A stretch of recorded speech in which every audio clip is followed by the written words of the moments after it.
Honorable Chairperson,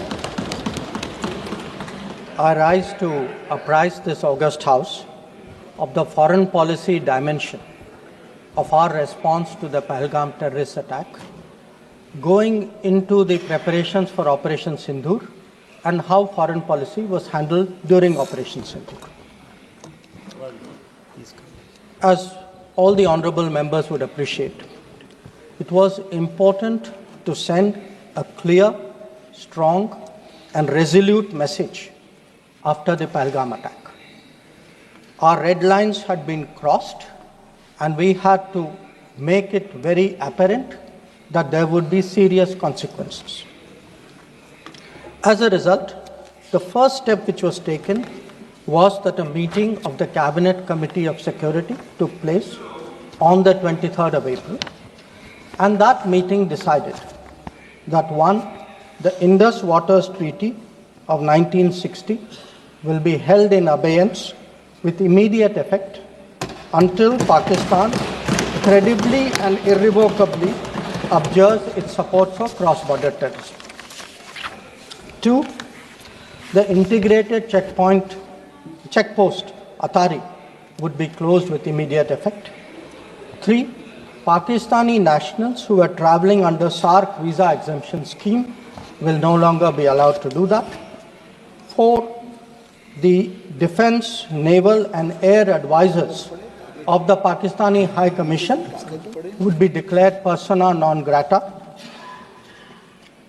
And five, the overall strength of the High Commission would be brought down to 30 from the number of 55. It was very clear, Honorable Speaker, sir, that after this first set of steps approved by the Cabinet Committee on Security, that India's response to the Pahalgam attack will not stop there.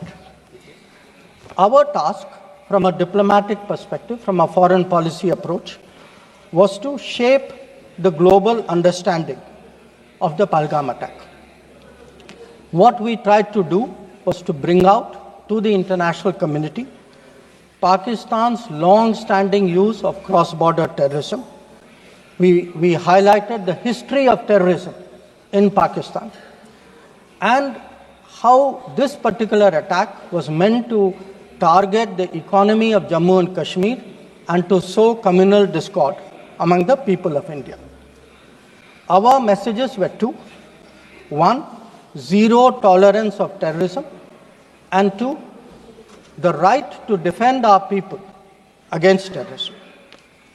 So all the interactions we did, the diplomatic briefings, we called all the embassies for briefings, we interacted with the media.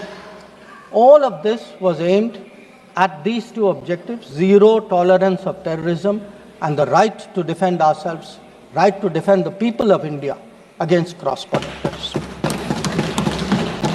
Now, the focus for our diplomacy was understandably the UN Security Council. And Honorable Speaker, sir, the challenge for us was that at this particular point, Pakistan is a member of the Security Council. We are not. So we had to achieve our objectives in a Security Council where Pakistan is a member. Now, our goals in the Security Council were two.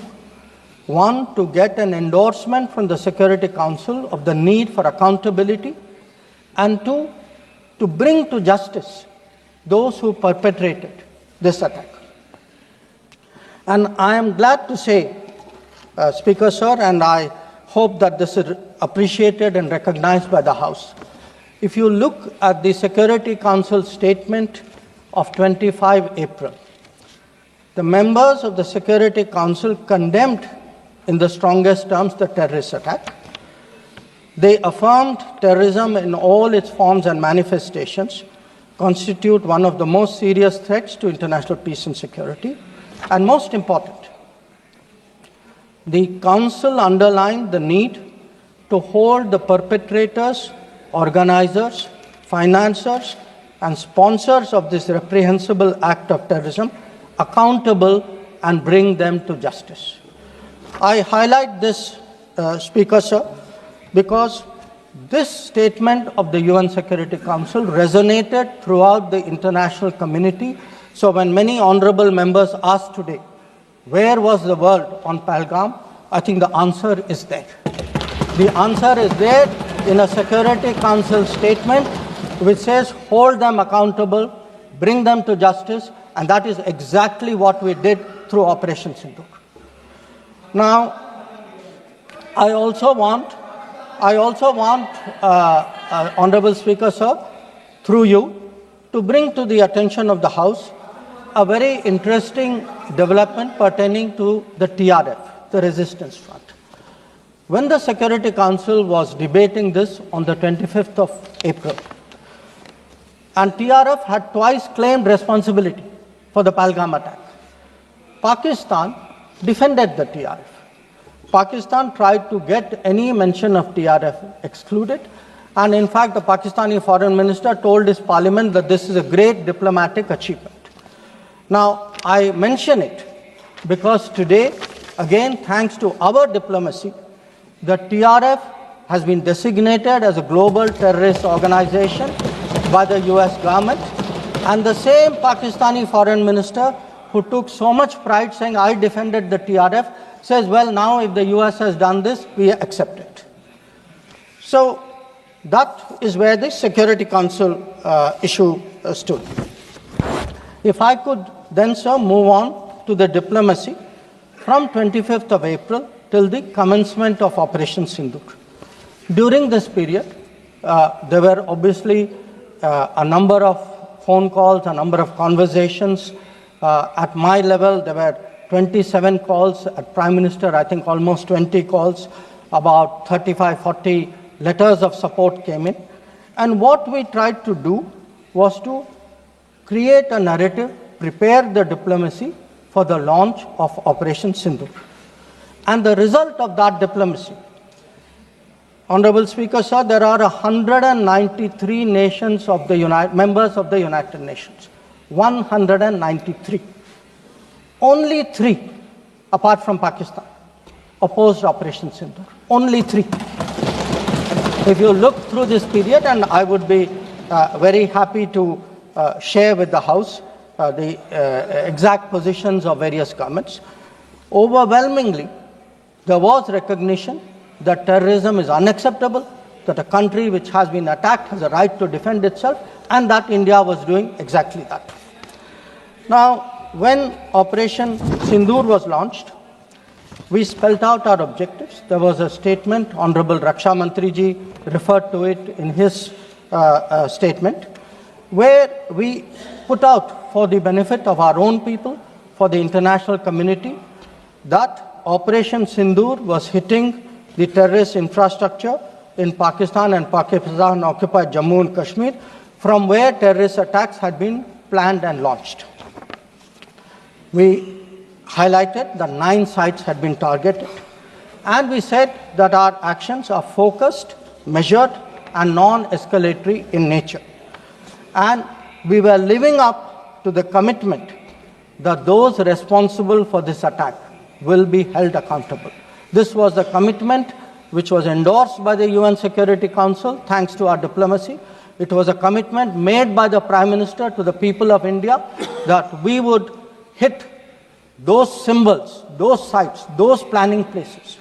So today, when I hear many questions from across the aisle, I want to say, which one of you imagined that Bhavalpur and Muridke would be brought down the way it was?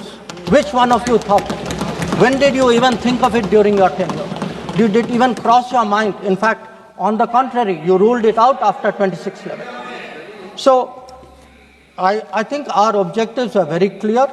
We wanted to send a message to the terrorists. We wanted to send a message to Pakistan that do not continue this support for terrorism.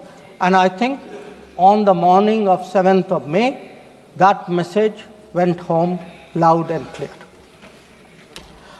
Now, sir, during this period, there was, when the operations were on, when the conflict, when the activities were on, operation is still continuing. A number of countries, number of their leaders ministers, others called up. And they called up because people wanted to know what is happening. People wanted to know what is the thinking of India. People wanted to understand what we are doing. And I would like to share with the House, sir, through you, to everybody, we gave a common message.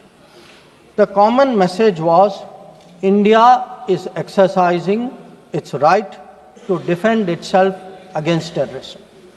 Number two, the targets which were hit on the 7th of May are known terrorist headquarters and infrastructure.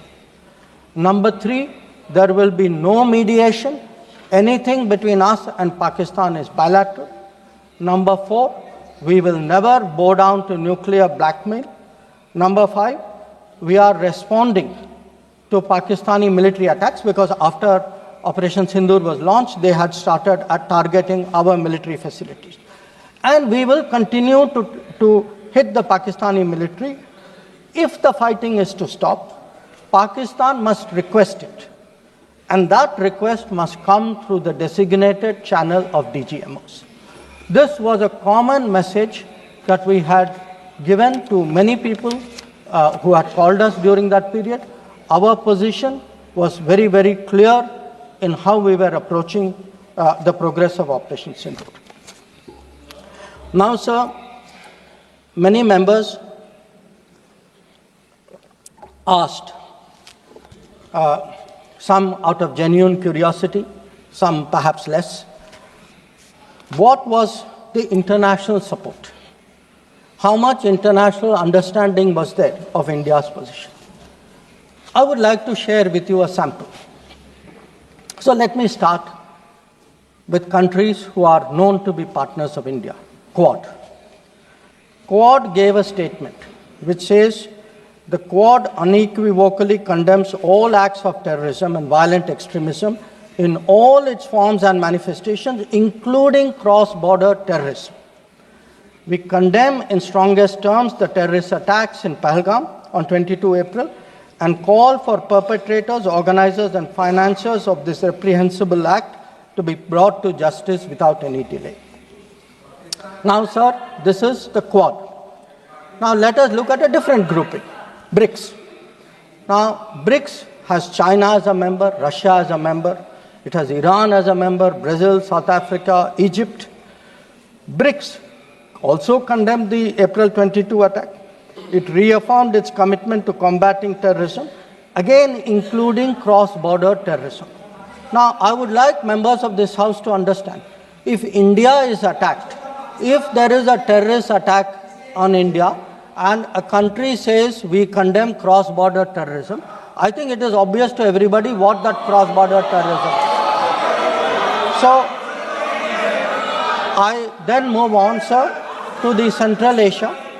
The Central Asian countries opposed providing safe haven using terrorist proxies for cross-border terrorism, for terror financing.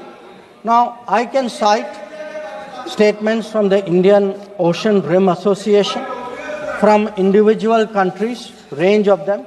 President Putin, for example, has said, he wrote to our president and said this brutal crime has no justification whatsoever and its perpetrators will face a deserved punishment.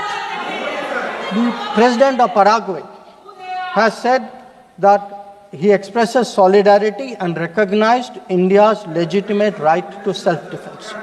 So the main point, the common thread, sir, which I would like to bring out is that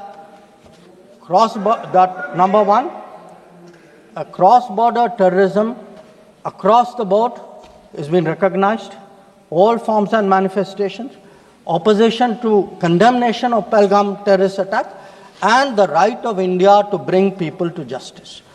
Now, sir, in addition to that, I would particularly like to mention 2 or 3 other developments. One, the American designation of TRF. On the 17th of July, the Department of State designated TRF as a foreign terrorist organization and especially designated global terrorist. Now, this comes in the wake of the extradition of Tahavur Rana, who was involved in the 26/11 attack. And when people ask today, how successful is your foreign policy? Where is your diplomacy? I want to say that Tahawur Rana, which many of you tried for so long to get, is finally here because of us. I want to say TRF was designated not because somebody out there made a remark. TRF was designated as a global terrorist organization because our diplomacy persuaded another country to do that. Now, our strong stance has resonated across the world. I was some time ago in Germany, and standing next to me, the German foreign minister said, India has every right to defend itself against terrorism, and Germany will support this fight against terrorism. Similar position has been taken by France. Similar position has been taken by the European Union.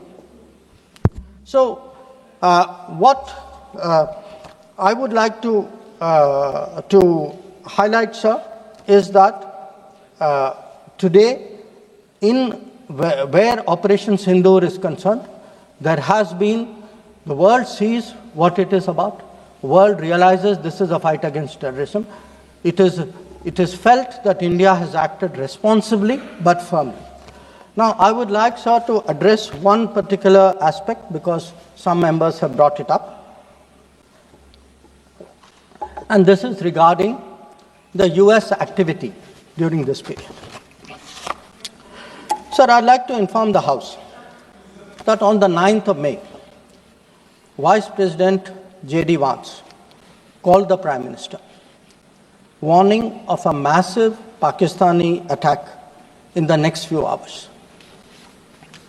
Prime Minister, in his response, made it very clear that if such an attack happens, it would meet with an appropriate response from our side. Now, sir, that attack took place and was foiled by our armed forces, and I think the House should collectively appreciate the performance of the armed forces in foiling what was a massive attack on the 9th and 10th of May. Now, our response, which the Prime Minister promised, was delivered, and it was delivered with devastating effect. I don't have to say anything. Every member has seen satellite pictures of Pakistani airfields. You can see from the state of those airfields, which shown by the pictures, what was our answer. Now, on the 10th of May, we received phone calls sharing the impression of other countries that Pakistan was ready to cease the fighting. Our position was, if Pakistan was ready, we needed to get this as a request from the Pakistani side through the DGMO channel. That is exactly how that request came. Now, I want to make two things very clear, sir. One, at no stage in any conversation with the United States was there any linkage with trade and what was going on. Secondly, there was, please listen. Secondly, there was no call between the Prime Minister and President Trump from the 22nd of April, when President Trump called up to convey his sympathy, and the 17th of June, when he called up Prime Minister in Canada to explain why he could not meet. So I would again, मैं इसको दोहराता हूँ, 22 अप्रैल से 17 जून तक। माननीय अध्यक्ष जी, मेरी एक बात की आपत्ति है, भारत देश का शपथ लिया हुआ विदेश मंत्री यहाँ स्टेटमेंट कर रहा है, उस पर भरोसा नहीं है, उनको किसी और देश पर भरोसा है। मैं समझ सकता हूं उनकी पार्टी में विदेश का महत्व क्या है, मगर इसका मतलब ये तो नहीं है पार्टी की सारी चीजें यहां सदन में आकर थोपे। भारत के विदेश मंत्री पर भरोसा नहीं करोगे? ओथ लिया हुआ व्यक्ति यहां पर बोल रहा है, ही इज रिस्पॉन्सिबल। माननीय अध्यक्ष जी, इसीलिए ये वहां बैठे हैं और 20 साल तक वहीं बैठने वाले हैं।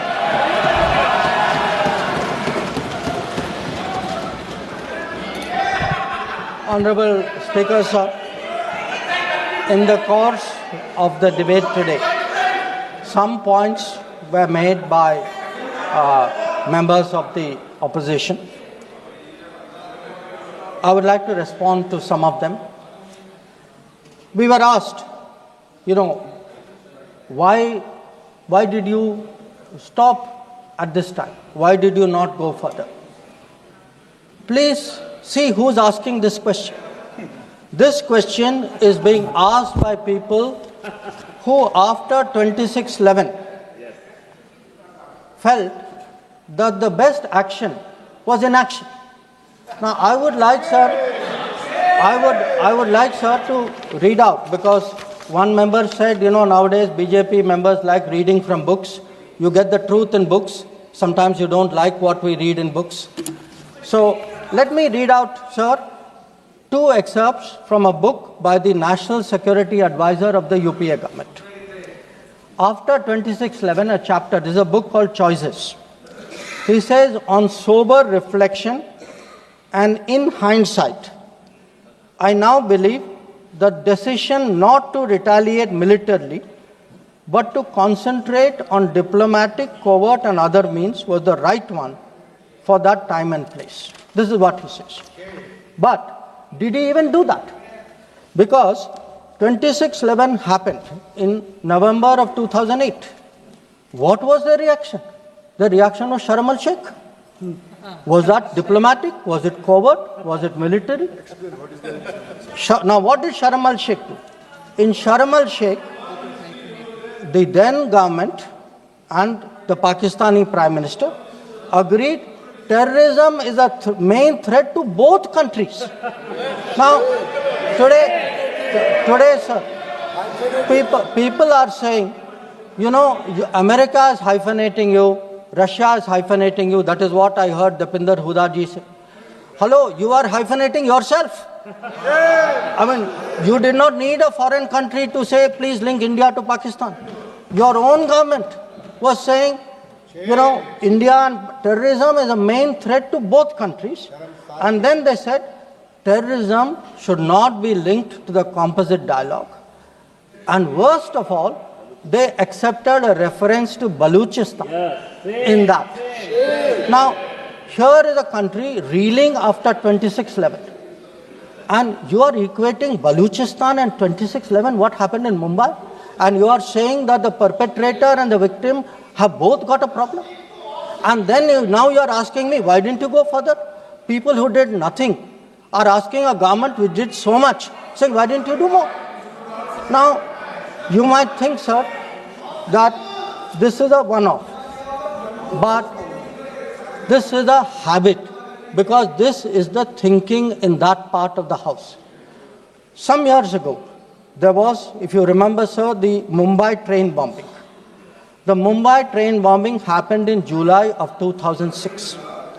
In September of 2006, 3 months after the Mumbai train bombing, at Havana, the UPA government, with its Pakistani counterpart, condemns all acts of terrorism as though we are both again equal, and agrees that it's a scourge that we need to effectively deal with together. And then they directed again resumption of dialogue.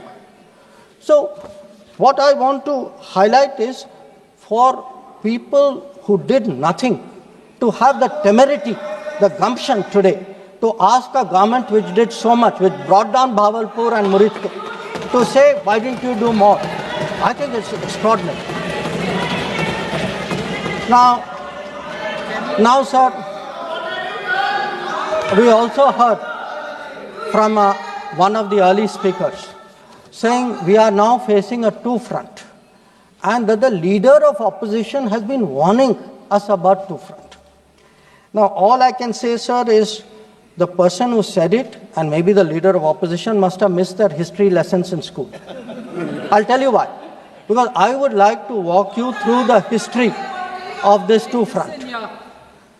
The two-front started because of something called POK, POK was created in 1948-49 by the government of this country by not completing the job of what was to be done. Now, sir, the House should note these dates. The two fronts started 1963, when the Shaksgam Valley was ceded by Pakistan to China as a result of an agreement. Then in 1966, the Karakoram Highway was agreed upon, which took 20 years, was completed in 1986. Now, references were made to China-Pakistan military collaboration. So when did this collaboration start? I'll give you the year, 1966. In 1966, the first Chinese military supplies went to Pakistan. When did nuclear collaboration start? 1976. 1976, when Bhutto arranged for China-Pakistan to get together on this. And in 1980s, when Prime Minister Rajiv Gandhi was visiting China and Pakistan, that was when the nuclear collaboration was at its height. Now, let me go further. You will say, why are you talking history? So let me bring this further up. 2005, Pakistan-China Treaty of Friendship and Cooperation. 2006, Pakistan-China Free Trade Agreement. 2013, handing over of Gwadar to China, Gwadar port to China. May 2013, announcement of China-Pakistan Economic Corridor. So, sir, we are getting warnings about a US-China, Pakistan-China collaboration, when this collaboration has been going on for 60 years. Now, let me also address two other points. There was a reference made to IMF that, why did you not stop? Why did you not stop? आपने सवाल उठाया तो जवाब भी सुनना पड़ेगा. आपने उठाया ना, आपके उपनेता ने उठाया, आपने सुनो जवाब. अब जैसे सवाल करोगे वैसे जवाब सुनने पड़ेंगे. Sir, the IMF loan which was given was approved in September 2024. It was an extended fund facility of $7 billion. Now, sir, the House should know, Pakistan is a serial borrower from the IMF. I think 16 or 17 times they have taken IMF package. Now, very interesting comparison, sir. In 2008, Pakistan got a standby arrangement of $9.70 billion. In 2013, it got another one of $5.9 billion. So, the very people who are concerned today at a 7 billion package should remember a 15 billion package went through for Pakistan during that tenure. Now, reference was made, sir, to FATF. I want to say the longest period that Pakistan has been under FATF grey list has been under the tenure of the Modi government. During the Modi government, from 2018 to 2022, 1,576 days, Pakistan was in the grey list. Yes, they were in the grey list earlier also. I am not denying that. It was for a shorter period. But I again want the House to appreciate that the FATF meeting in May 2025 has kept Pakistan in the enhanced follow-up category, recognizing that the compliance of Pakistan is only partial. Now, sir, so much for Pakistan. Some members also raised issues pertaining to China. So I would like to spend a few minutes on that. So I would first like the House to appreciate, because today we are getting these lectures saying China is a great danger, China, Pakistan are together, we are warning you. So what does the Congress party really think about China? Don't go by what they say. Let us see what they did. In 2005, China was designated as a strategic partner during Prime Minister Wen Jiabao's visit to India. Strategic partner. And there is a concept, very famous concept called Chindia, sir, a belief that China and India have common interest. And the main proponent of Chindia is the party spokesman of the people opposite. Now, some mention was made about visits, including my visit. Yes, I went to China. I went to China to make our position very clear about de-escalation, about trade restrictions, and about terrorism. I did not go to China for the Olympics. I did not go to China for secret agreements. I did not go, sir.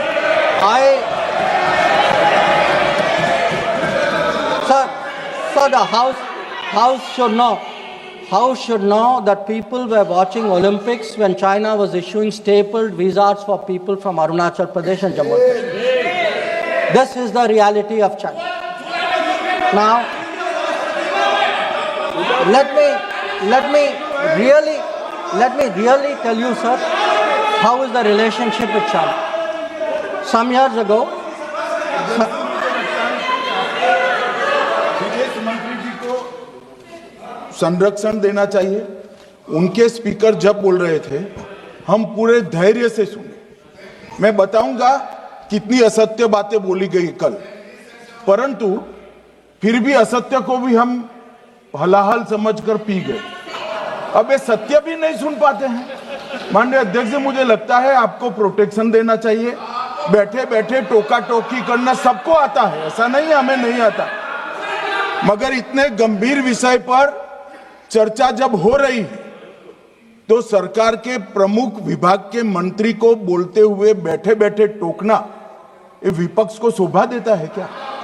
मान्यवर, आपने बिल्कुल उनको आग्रह से कहना चाहिए, वरना हम भी हमारे मेंबर को बाद में समझा नहीं पाएंगे।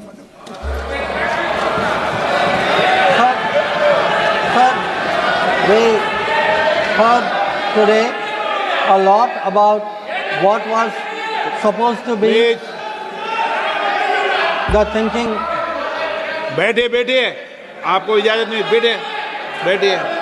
Sir, we heard about warnings about China, cautions about China. You know, China is planning this, China is planning that. But sir, I want to remind this House, Doklam crisis was on. The leader of opposition decided to get a briefing from whom? Not from the government, not from the emir, from the Chinese ambassador.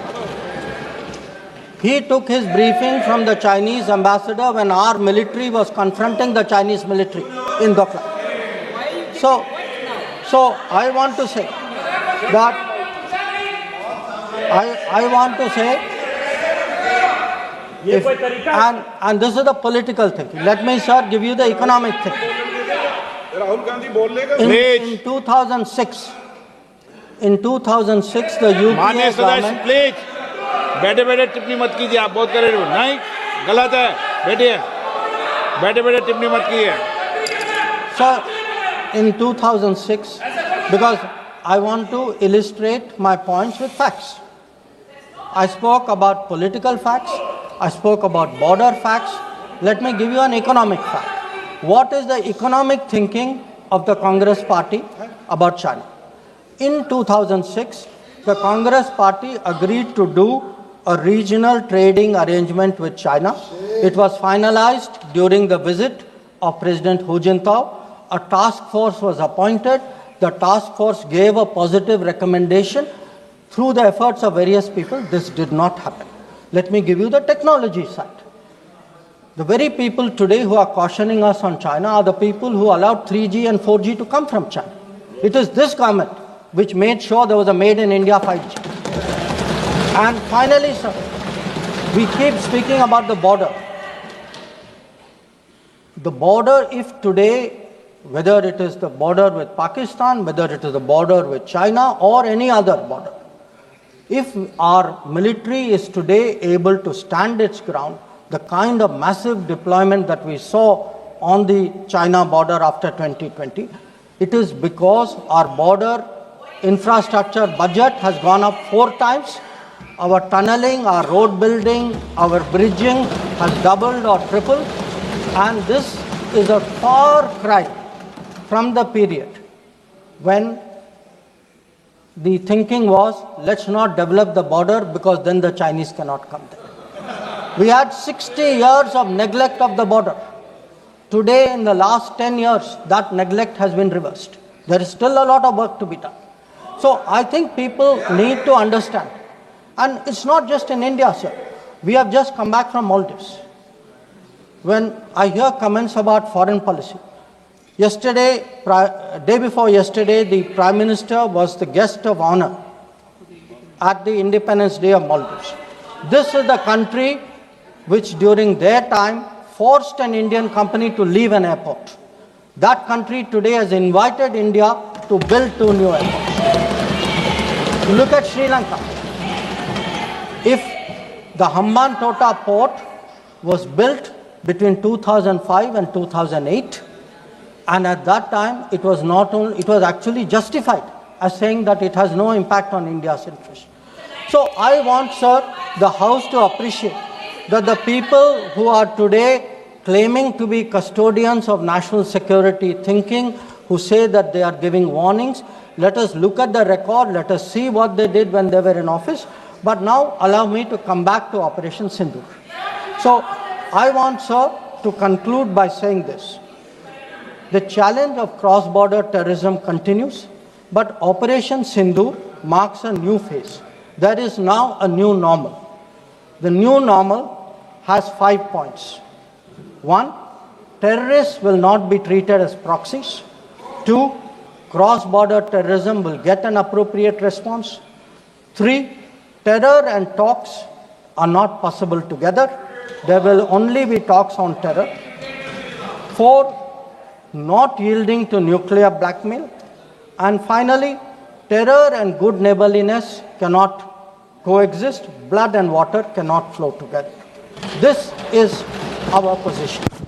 So let me conclude, sir, by recognizing the role which this body and the upper house has played during this period in explaining our national position and our national interest on Operation Sindoor. We had, sir, 7 parliamentary delegations which went to 33 countries. Some comments were made about those delegations. I have to tell the honorable member, Arvind Sawantji, I'm sorry, you are completely misinformed. Those delegations were received with great honor. In many cases, the foreign minister of the country met them. Please look at the tweets of people sitting next to you. That itself will tell you. And इनके बगल वालों से पूछ ले वे जानकारी. Sir, these 7 delegations, the delegation led by Ravi Shankar Prasad ji, by Shashi Tharoor ji, by Baijan Panda ji, by Sanjay Kumar Jha ji, by Kanimori ji, by Supriya Sule ji, and by Shrikant Eknath Shinde ji.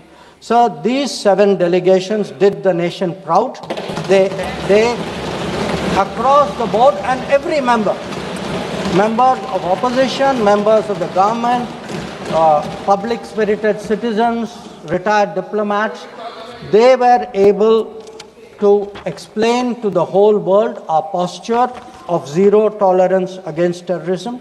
So I would like, sir, to end my remarks with the hope that on an issue as important as this struggle against terrorism, we can only succeed in ensuring zero tolerance against terrorism if we have a united voice in this country against terrorism. There must not be any division of opinion on this matter. The way the parliamentary delegations behaved abroad, I hope the same solidarity will permeate the proceedings of the House. I thank you.